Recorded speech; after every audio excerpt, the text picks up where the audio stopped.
Hello student, chapter 4 जिसका नाम है हीट, इसी से रिलेटेड कुछ मेन पॉइंट जो आप लोगों को जानने जरूरी हैं।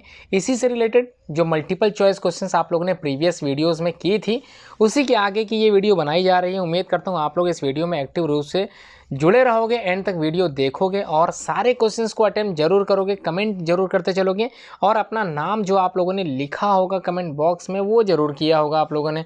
चलिए स्टार्ट करते हैं। क्या चीज़ इसमें समझना है, चैप्टर 4 जिसका नाम है हीट। तो हीट से रिलेटेड कई तरह के फिल इन द ब्लैंक्स आप लोगों से यहाँ पूछे जा रहे हैं। कई क्वेश्चंस जो कि रिलेटेड हैं ट्रू फॉल्स से, इसी चैप्टर की ट्रू फॉल्स से रिलेटेड है और मैं उम्मीद करता हूँ आप लोग सही आंसर देते चलोगे, अपनी कॉपी में लिखते चलोगे। चलिए पहले वीडियो समझ लेते हैं, कॉपी में फिर बाद में लिखते हैं। पहले वीडियो समझ लेते हैं, क्वेश्चन क्या क्या पूछे जा रहे हैं। तो first question fill in the blank से इसी हीट के चैप्टर से है। क्या पूछा गया? टेम्परेचर मतलब जो ताप होता है। जी हाँ, टेम्परेचर का मतलब जो टेम्परेचर आप लोगों का शरीर का तापमान बताता है, ये टेम्परेचर वही टेम्परेचर है। इज़ द मेजर ऑफ, किस चीज़ के मापन के लिए, किस चीज़ को मापने के लिए, किसी भी ऑब्जेक्ट के किस चीज़ को मापने का कार्य करता है ये टेम्परेचर। तो आपको बताना है यहाँ पर फिल इन द ब्लैंक्स में क्या चीज़ आप लोग फिल करोगे जिससे ये सेंटेंस पूरा सही भर सकें। जी हाँ, टेम्परेचर तो आप लोग समझ गए। टेम्परेचर जो होता है वो मापने का कार्य करता है। किस चीज़ के मापन का कार्य करता है यही आप लोगों को लिखना है। आप लोगों ने प्रीवियस वाली वीडियोज़ में ये सीखा भी था, जाना भी था और आप लोगों को पता भी होगा कि यहाँ पर जो आपको लिखना है क्वेश्चन नंबर 1 में। चलिए अब हम लोग बात करते हैं नेक्स्ट क्वेश्चन नंबर 2 की। तो क्वेश्चन नंबर 2 जिसमें आप लोगों से पूछा जा रहा है, देख लेते हैं। द थर्मामीटर, थर्मामीटर तो आप लोग जानते ही हैं, जिससे आप लोगों का बॉडी टेम्परेचर डॉक्टर क्या करता है, मेज़र करता है। आप लोगों के स्कूल में भी थर्मामीटर आ चुका है। जब आप लोगों को स्कूल ओपन हो जाएगा तो उसी थर्मामीटर से आप लोगों का बॉडी टेम्परेचर मेज़र किया जाएगा। जी हाँ, the thermometer used to measure human body temperature is called dash thermometer. तो जिस थर्मामीटर से ह्यूमन बॉडी टेम्परेचर मापा जाता है उसको हम लोग कौन सा थर्मामीटर बोलते हैं। जी हाँ, हीट वाले चैप्टर में आप लोगों ने 2 तरह के 3 तरह के थर्मामीटर के बारे में पढ़ा था। उन्हीं में से कौन सा थर्मामीटर ह्यूमन बॉडी टेम्परेचर को मेज़र करता है, मापता है, वो आपको बताना है। नेक्स्ट क्वेश्चन, क्वेश्चन नंबर 3 जिसमें आप लोगों से पूछा जा रहा है the normal temperature of human body. तो इसके बारे में तो आप लोगों को पता ही होगा, मैंने बताया भी है कि जो normal body temperature of human beings का होता है, हम लोगों का जो साधारण ताप होता है हमारे शरीर का, वो डिग्री सेल्सियस में कितना होता है। चलिए डिग्री सेल्सियस में ना सही, मैं डिग्री फ़ारेनहाइट में बता देता हूँ 98.6। जी हाँ, 98.6 ये फ़ारेनहाइट में होता है हमारा शरीर का तापमान। जी हाँ, समझ में आ गया। इसी का कन्वर्जन मैं आप लोगों को बहुत ही जल्द सिखाने वाला हूँ, कैसे फ़ारेनहाइट को सेल्सियस में कन्वर्ट कर सकते हैं। तो अब फ़ारेनहाइट में तो मैंने बता दिया, सेल्सियस में बताने की जिम्मेदारी आपकी है, अपनी कॉपी में लिखने की जिम्मेदारी ये आपकी है। हर एक क्वेश्चन के जो आंसर्स हैं आप लोग जरूर लिखें, जिससे मुझे पता चलता रहे कि कितनी तैयारी आप लोग कर चुके हैं और कितनी तैयारी आपको करनी बाकी है, जिससे मैं और भी तैयारी आप लोगों को अच्छे से कराता चलूँ। चलिए अगले प्रश्न की तरफ चलते हैं, क्वेश्चन नंबर 4 में, जिसमें आप लोगों से पूछा जा रहा है a dash near the bulb. Bulb यहाँ पर आप लोग ऐसा बल्ब मत समझिए जो आपके घरों में होता है, ये वाला बल्ब नहीं है। थर्मामीटर के ऊपर की तरफ लगा हुआ एक बल्ब होता है, आप लोगों ने देखा होगा, लेकिन वो जलता नहीं, मेज़र नहीं होता, वो मेटल का लगा हुआ था, ये आप लोगों ने देखा होगा।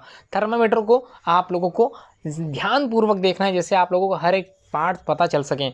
तो a dash near the bulb of a clinical thermometer prevent करता है मरकरी को level from falling of its own. तो फॉलिंग ऑफ इट्स ओन, क्या चीज़ फॉलिंग ऑफ इट्स ओन करने के लिए ये क्या करता है, near the bulb of a clinical thermometer बचाता है, प्रिवेंट करता है मरकरी लेवल को फ्रॉम फॉलिंग ऑफ इट्स, क्या चीज़ फॉल कर दे, क्या चीज़ गिरने लगती है, इसी को प्रिवेंट करने के लिए यहाँ पर जो बल्ब लगाया जाता है वो बचाता है।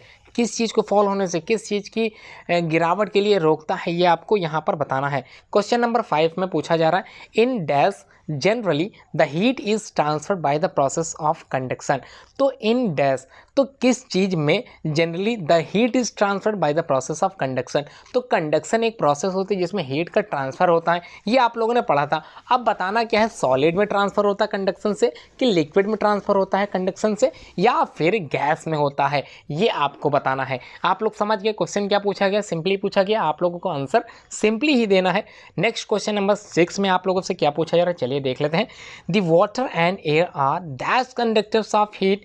तो वाटर और एयर क्या लगता है आपको कि जो पानी होता है और जो वायु होती है वो कंडक्टर ऑफ हीट गुड होता है, कंडक्टर ऑफ हीट, या फिर बैड कंडक्टर ऑफ हीट होता है? आप लोगों ने पिछली वीडियोस में एक एग्जाम्पल में पढ़ा था कि एक बेगर था, उसने क्या किया था, रैप्ड किया था अपने आप को न्यूज़पेपर से, और उस न्यूज़पेपर के बीच में क्या आई थी, एयर आ गई थी, हवा आ गई थी। और एयर क्या होती है, is a dash conductor of heat. जी हाँ, याद करिए वो प्रश्न और आंसर जरूर दीजिए।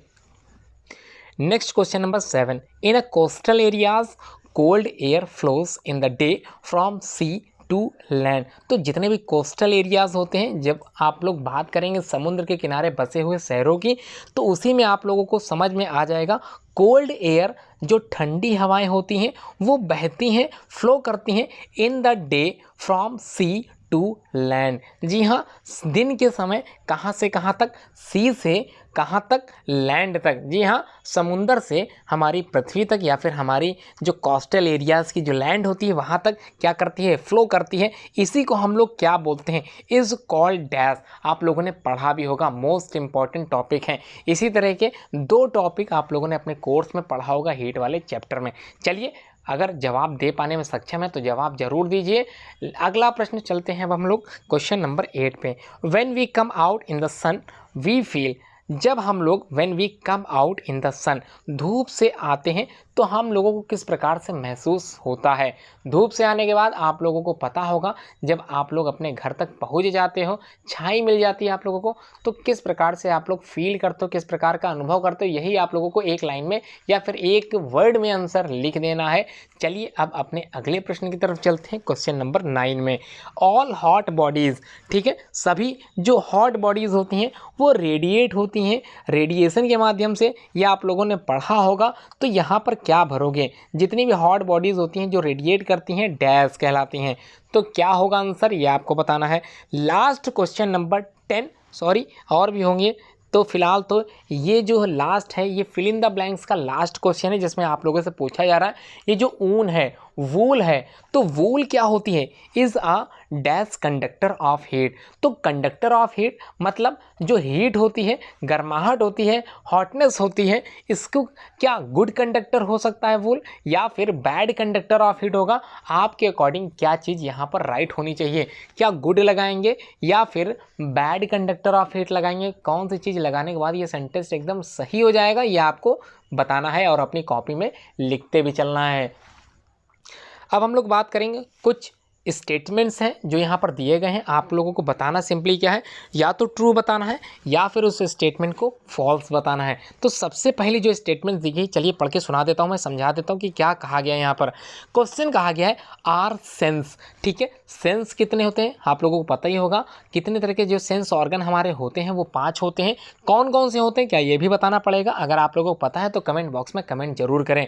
तो 5 सेंस ऑर्गन होते हैं, कौन कौन से होते हैं, पांचों के नाम कमेंट बॉक्स में ज़रूर लिखिए। चलिए क्वेश्चन पढ़ते हैं। आर सेंस ऑफ टच मतलब छूने पर हमको कुछ ना कुछ सेंसेशन फील होता है अबाउट हॉटनेस का। हॉटनेस मतलब किसी चीज़ के गर्म होने का हमको आभास होता है, पता चलता है, या फिर किसी के ठंडे होने का हमको पता चलता है। इज़ नॉट ऑलवेज रिलायबल, क्या वो हमेशा विश्वसनीय नहीं हो सकता? हमेशा हर चीज़ जो ठंडापन बताती है, गर्माहट बताती है, क्या वो हर समय सही नहीं हो सकती? क्या आपको लगता है? जी हाँ, चलिए इस पर मैं एक एग्जांपल देता हूँ। सपोज़ करिए एक बहुत ठंडी वस्तु आपके सामने है, या फिर ये कह लें कि बहुत ठंडा पानी आपके सामने रख दिया गया है। कोल्ड वाटर या फिर कहते हैं बर्फ़ का पानी आपके सामने रखा हुआ है, ठीक समझ में आ रहा? उसमें आपने क्या किया, अपने हाथों को उसमें डाल दिया है और आपके नियर एक गुनगुना पानी या फिर थोड़ा गर्म पानी, ज़्यादा गर्म पानी रखा हुआ है। उस ठंडे पानी में जब आपने अपने हाथों को डाला था तो उसके बाद आपके हाथ बहुत ज़्यादा कोल्ड हो गए थे। जी हाँ, बिल्कुल कोल्ड हो गए थे। अब आपसे तुरंत कहा जाए कि जो गर्म पानी है उसमें अपना हाथ डालिए, तो आपको उस गर्म पानी का जो गर्माहट होती है वो तुरंत पता नहीं चल पाती है। जी हाँ, क्या लगता है ये क्वेश्चन राइट होगा या फिर रॉन्ग होगा? क्या ऐसा हो सकता है कि आर सेंस ऑफ टच कभी कभी गलत हो जाते हैं? हमारा जो छूनापन था, जो हमने पानी में हाथ डाला था, उससे जो हमने मेज़र किया था उस गर्म पानी को, क्या उस समय वो रिलेबल हो सकता था? क्या उस समय की वो जो गर्माहट पानी थी वो सही थी? क्या लगता है आपको ऐसा? तो करके जरूर देखिएगा। चलिए आगे बढ़ते हैं अपने अगले प्रश्न की तरफ। Question number 2, normal temperature of human body. तो normal temperature of human body की बात हो रही है, आप लोगों ने कई बार पढ़ा है। तो यहाँ पर क्या कहा गया, इसको थोड़ा सा ध्यानपूर्वक जरूर देखिएगा। कई बार बच्चे गलत करके आते हैं और कई बार उनके जो सवाल होते हैं देते तो वो आंसर सही है, लेकिन थोड़ा सा मिस्टेक हो जाती है, शॉर्ट चीज़ गलत हो जाती है, थोड़ी सी वो क्या ध्यान नहीं देते हैं। लिखा तो यहाँ पर स्टार्टिंग तो बिल्कुल सही लिखी है, क्या लिखी है 98.6, ये तो बिल्कुल सही लिखा है, लेकिन क्या ये फ़ॉरेनहाइट में लिखा है? अगर ये फ़ॉरेनहाइट में होता तब तो ये रॉन्ग स्टेटमेंट नहीं होती, तब तो ये क्या होती है, राइट स्टेटमेंट होगी। लेकिन यहाँ पर तो क्या लग गया है, डिग्री सेल्सियस लग गया है। तो क्या लगता है आपको 98.6 डिग्री सेल्सियस ये सही होना चाहिए आपके अकॉर्डिंग, जबकि आप लोगों ने तैयारी तो कुछ और की थी। अगर आपको लगता है गलत है तो फॉल्स लिखिए, ट्रू लगता है तो ट्रू लगाइए, मैं बताऊंगा जरूर आपको ये आंसर।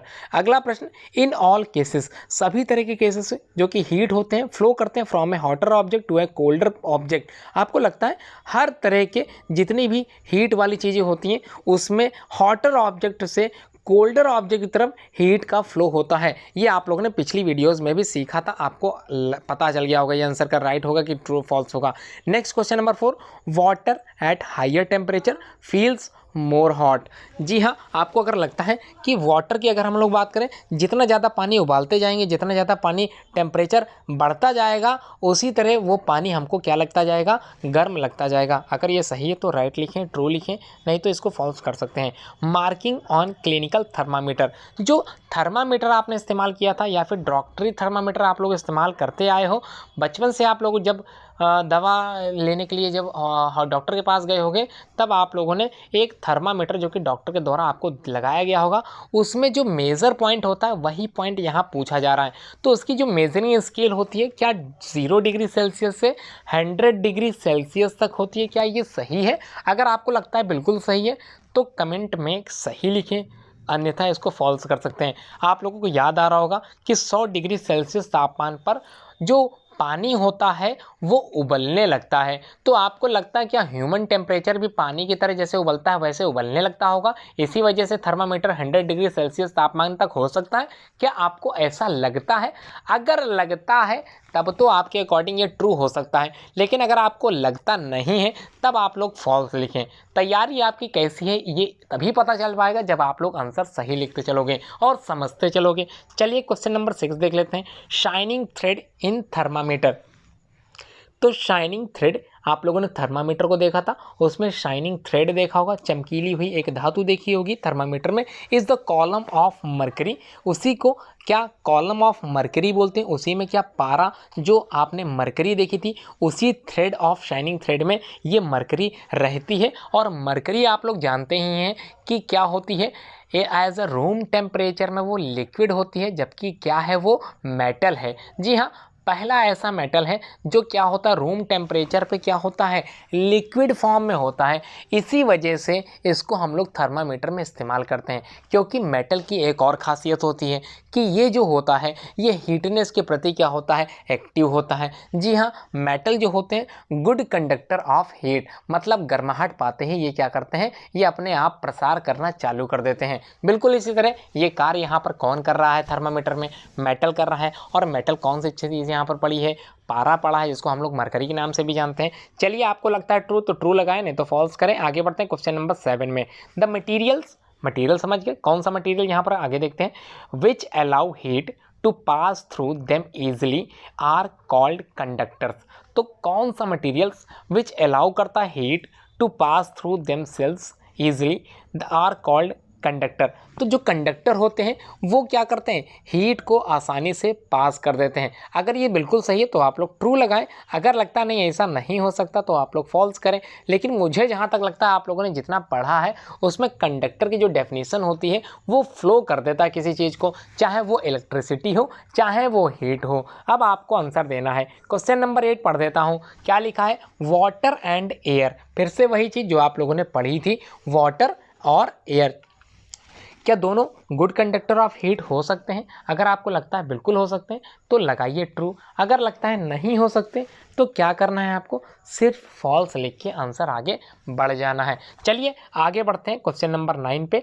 वूलन क्लोथ्स, जी हाँ, आप लोगों ने जो है वूलन क्लोथ्स पहने होंगे सर्दियों के इस मौसम में, और आने वाली है सर्दियाँ, सर्दियाँ चालू हो चुकी हैं कहीं कहीं, तो अब आपके सामने भी, आपके क्षेत्र में भी सर्दी आने वाली है, तो वूलन क्लोथ्स आप लोग निकाल लोगे। क्या आपको लगता है woollen clothes keep us warm during winter, हम लोगों को क्या गर्माहट देते हैं, गर्म रखते हैं विंटर सीजन में, सर्दी के समय में? अगर ऐसा है तो ट्रू है, नहीं तो ये फॉल्स हो जाएगा। नेक्स्ट है क्वेश्चन नंबर 10, और 10 के बाद ये लास्ट क्वेश्चन है, इसी को आपको जवाब अच्छे से देना है। The maximum and the minimum temperature of the body is measured by a laboratory thermometer.